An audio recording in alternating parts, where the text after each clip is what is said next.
খবর আপনাদের জানাই। আজকে থেকে নয়া জিএসটি, আর আজকে থেকে 5 এবং 18% হারে জিএসটি। দাম কমছে দেড়শোর বেশি নিত্য প্রয়োজনীয় পণ্যের। দুধ, পনির, রুটিতে জিএসটি 0%। আর দাম কমলো টিভি, এসি, ছোট গাড়ি, স্কুটারের। রেস্তোরাঁর বিলে জিএসটি কমে 5%। যেমনটা আপনাদের জানাচ্ছিলাম, জিএসটি কমলো এবং আজকে থেকেই এই নয়া জিএসটি, আজকে থেকেই 5 এবং 18% হারে জিএসটি। দাম কমছে দেড়শোর বেশি নিত্য প্রয়োজনীয় পণ্যের। দুধ, পানির, রুটিতে জিএসটি 0%। দাম কমলো টিভি, এসি এবং ছোট গাড়ি আর স্কুটারের। রেস্তোরাঁর বিলে জিএসটি কমে 5%। যেমনটা জানাচ্ছিলাম আপনাদের, মেডিকেল অক্সিজেনে ছিল আগে 12%, এখন হলো 5%। ডায়াগনস্টিক কিটস এবং এজেন্টে সেখানে আগে ছিল 12% আর এখন 5%। গ্লুকোমিটারেও এখানে আগে ছিল 12%, এখন হলো 5%। পাওয়ারযুক্ত চশমা 12% ছিল আর এখন হলো 5%। জিএসটি কমলো হেলথ কেয়ারে। জিএসটি কমলো শিক্ষাক্ষেত্র। ম্যাপ, চার্ট, গ্লোব আগে ছিল 12%, এখন হলো 0%। খাতা, নোটবুক সেখানে এক্ষেত্রেও কিন্তু 12% ছিল আর এখন হলো 0%।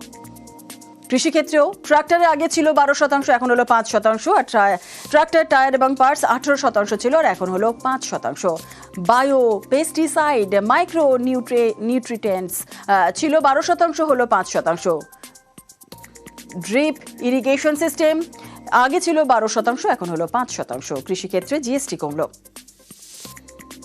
কৃষি এবং বনক্ষেত্রে ব্যবহৃত যন্ত্রপাতি আগে ছিল 12% আর এখন হলো 5%। অটোমোবাইলের দিকে যদি নজর রাখি, সেখানে পেট্রোল, হাইব্রিড, এলপিজি এই সমস্ত আগে ছিল 28% এবং এখন হলো 18%। অটোমোবাইলেও কিন্তু জিএসটি কমলো। 12 সিসির নিচে 28% ছিল আগে আর এখন হলো 18%। ডিজেল চালিত হাইব্রিড গাড়ি আগে ছিল 28%, এখন হলো 18%। এবং 3 চাকার গাড়ি আগে ছিল 28% আর এখন হলো 18%। মোটর সাইকেলের দিকে যদি নজর রাখি, 350 সিসির নিচে 28% ছিল আগে, এখন হলো 18%। এবং বাণিজ্যিক দ্রব্য পরিবহনের গাড়ি 28% ছিল আর এখন হলো 18%।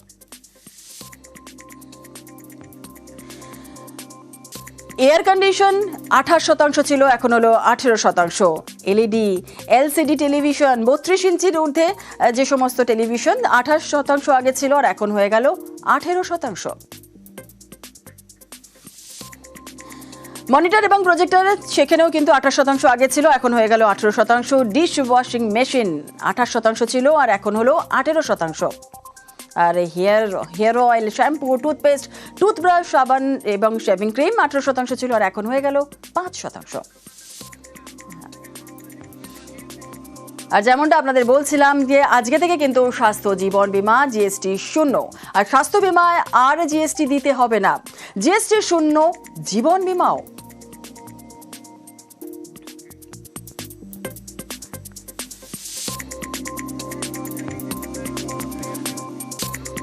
আজকে থেকে 33 জীবনদায়ী ওষুধে জিএসটি মকুব।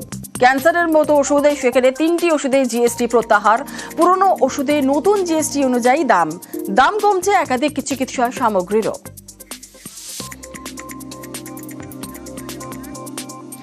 আর কমলো তো আমরা জানালাম, এবং কোন কোন জিনিসের ওপর দাম বাড়লো সেদিকে একবার নজর রাখবো।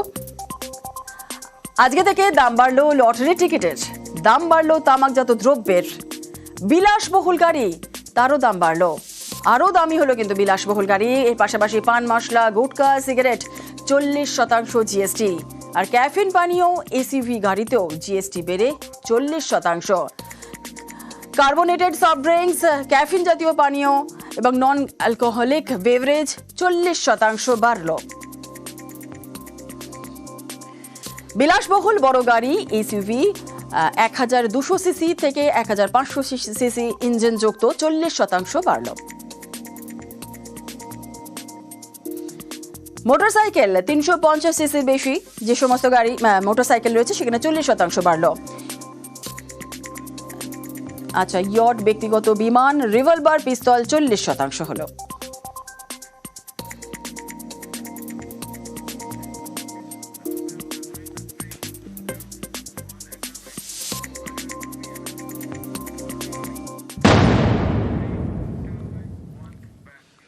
পৃথক ট্যাক্স থেকে মুক্তি এবং নয়া জিএসটিতে কর কাঠামোয় বেনজির সরলীকরণ দাবি প্রধানমন্ত্রী নরেন্দ্র মোদীর সাশ্রয়ের উৎসব বলেই বার্তা।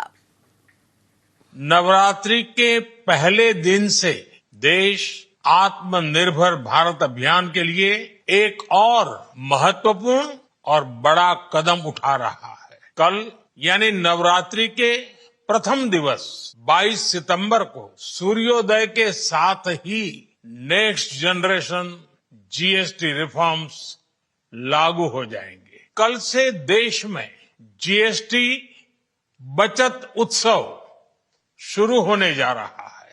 इस जीएसटी बचत उत्सव में आपकी बचत बढ़ेगी और आप अपनी पसंद की चीजों को और ज्यादा आसानी से खरीद पाएंगे। আর অবশেষে মমতা দাবিতে মান্যতা কেন্দ্রের বিমান ওপর থেকে জিএসটি প্রত্যাহারের দাবিতে গত বছরে কেন্দ্রীয় অর্থমন্ত্রীকে চিঠি দেন মুখ্যমন্ত্রী। স্বাস্থ্য ও জীবন বীমায় জিএসটি প্রত্যাহারের দাবিতেই 2024-এর 2 আগস্ট নির্মলাকে চিঠি পাঠান মমতা। এবার সেই পথেই হাঁটল মোদী সরকার। আজকে থেকে কার্যকর হলো নতুন জিএসটি আর রাজ্যের উদ্যোগেই জিএসটি সংস্কার, বললেন মুখ্যমন্ত্রী মমতা বন্দ্যোপাধ্যায়। যে যাই বলুক ভাষণ দিয়ে আত্মকেন্দ্রিক, it's very it's a crystal clear. Manufacturing ইন্ডাস্ট্রিতে কাউকে জ্ঞান দিতে হবে না, আমরা নাম্বার 1। স্মল স্কেল ইন্ডাস্ট্রিতে উই আর নাম্বার 1। 100 দিনের কাজে আমরা নাম্বার 1 ছিলাম বলেই আমাদের টাকা দেয় না 4 বছর ধরে। বাংলার বাড়ি দেয় না 4 বছর ধরে, আমরা 1 নম্বরে ছিলাম। গ্রামীণ রাস্তাও আমরা 1 নম্বরে ছিলাম, দেয় না। আর এই যে দেখছেন ইন্স্যুরেন্স নিয়ে যারা কৃতিত্ব নিচ্ছে, কৃতিত্বটা কিন্তু ওদের নয়, কৃতিত্বটা রাজ্যের। ইন্স্যুরেন্স তাতে জিএসটি নিয়ে যাবে না। ভারতবর্ষে প্রথম চিঠিটা লিখেছিলাম আমি। এইটা করতে গিয়ে আমাদের 20,000 কোটি টাকা জিএসটিতে রেভিনিউ লস হলো। সব স্টেটেরই হয়েছে, তারা তো ঘূর্ণপথে পেয়ে যাবে, আমরা তো পাবো না। আমরা তো 1,92,000 কোটি টাকা পাই এখনো। একতরফা টাকা যাবে আমাদের আর ক্রেডিট নেবে তোমরা, তা তো হবে না। ক্রেডিটটা রাজ্যের, ডিসক্রেডিটটা তোমাদের। তৃণমূল মুখপাত্র শরৎ সংখ্যায় ভাষা সন্ত্রাস ইস্যু, মমতা বন্দ্যোপাধ্যায়ের লেখা বাংলার অপমানের প্রতিবাদ এবং সরব অভিষেক বন্দ্যোপাধ্যায়ও কেন্দ্রের বঞ্চনার বিরুদ্ধেও সুর চড়িয়েছেন তৃণমূল নেত্রী ও দলের সর্বভারতীয় সাধারণ সম্পাদক। গতকাল তৃণমূল মুখপাত্রের শরৎ সংখ্যা প্রকাশ হয়।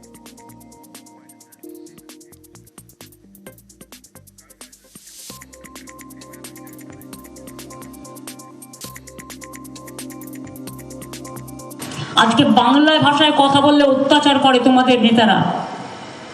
কেন? আমি তো হিন্দি ভাষীর উপর অত্যাচার করি না, তারাও আমাদের বাংলায় থাকে। সব ভাষাকে আমরা পাঞ্জাব ও সিন্ধু, গুজরাট ও মারাঠা, দ্রাবিড় উৎকল বঙ্গ, সব ভাষাকে যদি আমরা সম্মান করতে পারি, তাহলে আমার মাতৃভাষাকে অসম্মান করার অধিকার কারো নেই। এটা পরিষ্কার করে বলছি। সুতরাং আমাদের সংস্কৃতি, ভারতবর্ষের সংস্কৃতি আমরা রক্ষা করব, এটা যেমন আমাদের প্রতিজ্ঞা। বাংলার মাকে কেউ অসম্মান করলে আর আমাদের ভাষা কাটতে গেলে বাংলা ভাষার অস্মিতাকে নষ্ট করতে দেব না।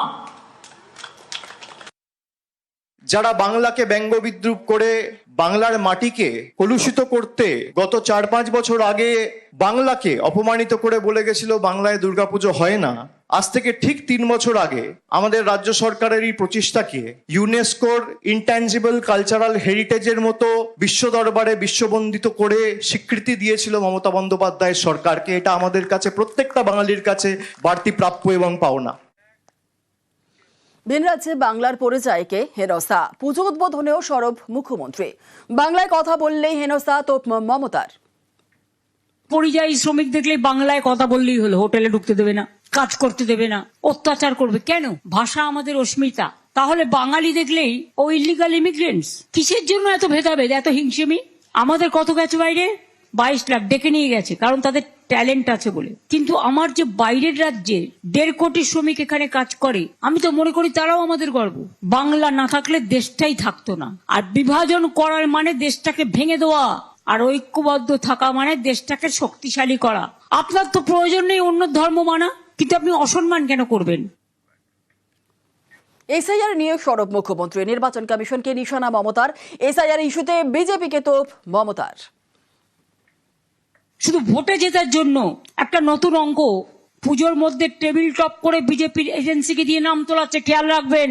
অরিজিনাল ভোটারের নাম বাদ চলে যাবে। একজন বাঙালির সাথে 4টে গুজরাটির নাম, 10টা হরিয়ানার নাম। এটা কেন হবে? মারোয়ারি যারা এখানে থাকে তারা এখানকার নাগরিক, বিহারি যারা থাকে এখানকার নাগরিক। তো কি বাঙালিদের বাদ দিয়ে এটা কি মজা হচ্ছে নাকি, যে বাংলা দেখলেই আগুনে ছটফট? তাই আমি বলি, আর যাই করো, বাংলাকে নিয়ে অহংকার ঔদ্ধত্য দেখাবে না, দুঃসাহস দেখাবে না। কি চাই? ভোটটা দখল করতে চাই? এটা ভেবো না। বাংলার মানুষকে বাদ দিয়ে তোমাদের কোটি কোটি টাকা আছে বলে প্রচারের মাধ্যমে আত্মনির্ভরশীলতা বাঁচাবে কোত্থেকে?